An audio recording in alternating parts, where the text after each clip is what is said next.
भस्त्रिका प्राणायाम में श्वास को तेज़ गति से भी ले छोड़ सकते हैं।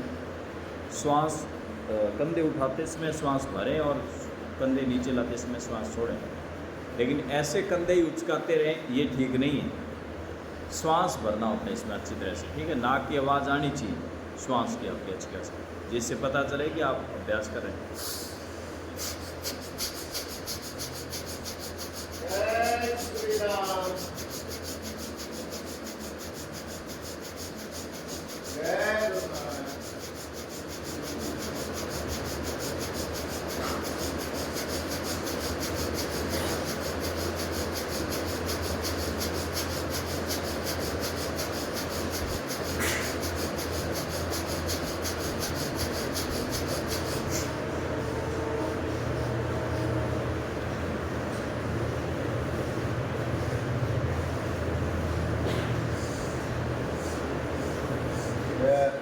जय जय जय श्री राम।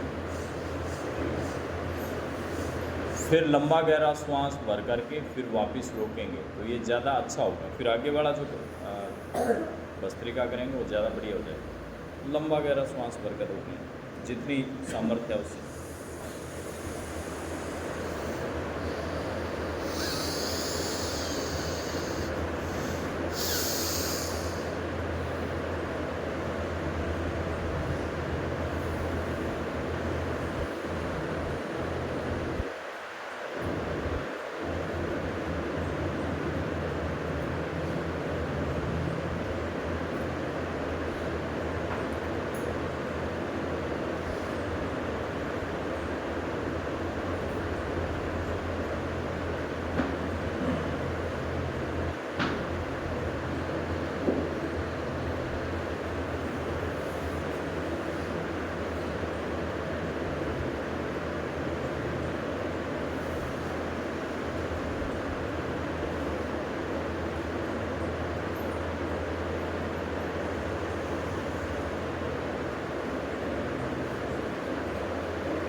एक राउंड और कर लेंगे। इसमें दूसरा ये अलग अलग तरीके से भी कर सकते हैं। मतलब जैसे सांस में हाथ ऊपर करे तो श्वास भरा और नीचे लिए तो श्वास छोड़ा, ये भी अभ्यास है।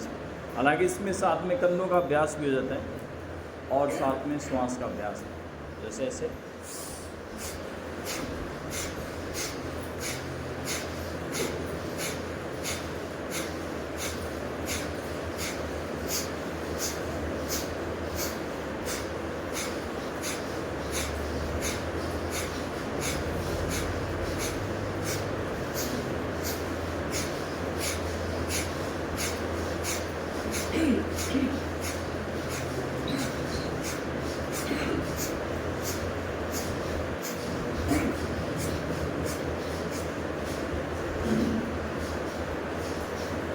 फिर श्वास को लंबा गहरा भर करके रोक लें, अंदर रोकें। लंबा गहरा श्वास भर करके जितना ज़्यादा देर तक रोक सकते हैं रोकें।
ये प्राणायाम के या प्राण शक्ति के ये सारे अभ्यास जो हैं वो शरीर में एनर्जी बढ़ाने वाले भी हैं, कैलोरी बर्न भी होती है, हृदय फेफड़े आदि ठीक रहते हैं। हृदय का काम क्या है?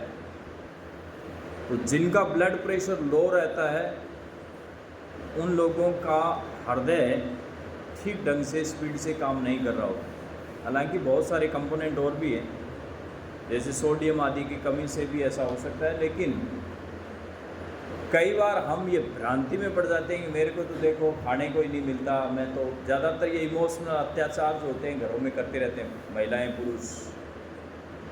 देखो क्या है, डाइट सही ढंग से रोटी नहीं खा पाते हैं, इसलिए हमारे साथ में ये वीकनेस रहती है, थकान आती है, कमज़ोरी होती है, मुझे बुखार हो जाता है, मुझे तकलीफ़ें हो जाती है।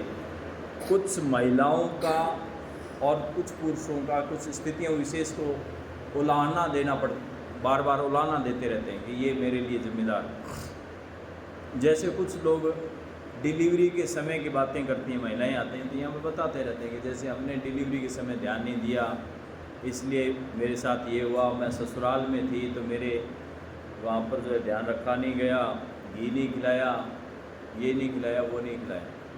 बीती ताई बिसारी देर आगे की सुध ले, उन बातों को एलिगेट करके आप कोई भी सचवादे नहीं बन सकते और सामर्थ्यवान नहीं हो सकते।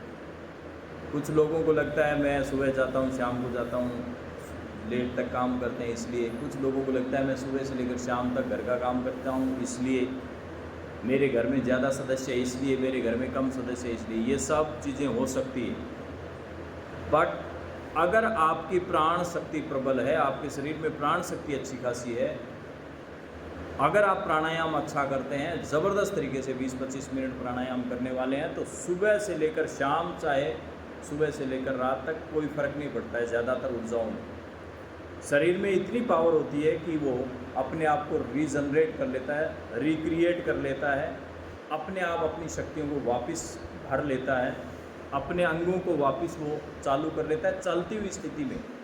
ये गाड़ी है जिसको ठहराने की ज़रूरत नहीं है, रिपेयरिंग अपने आप ही ऑटो रिपेयरिंग मोड पर चलती है।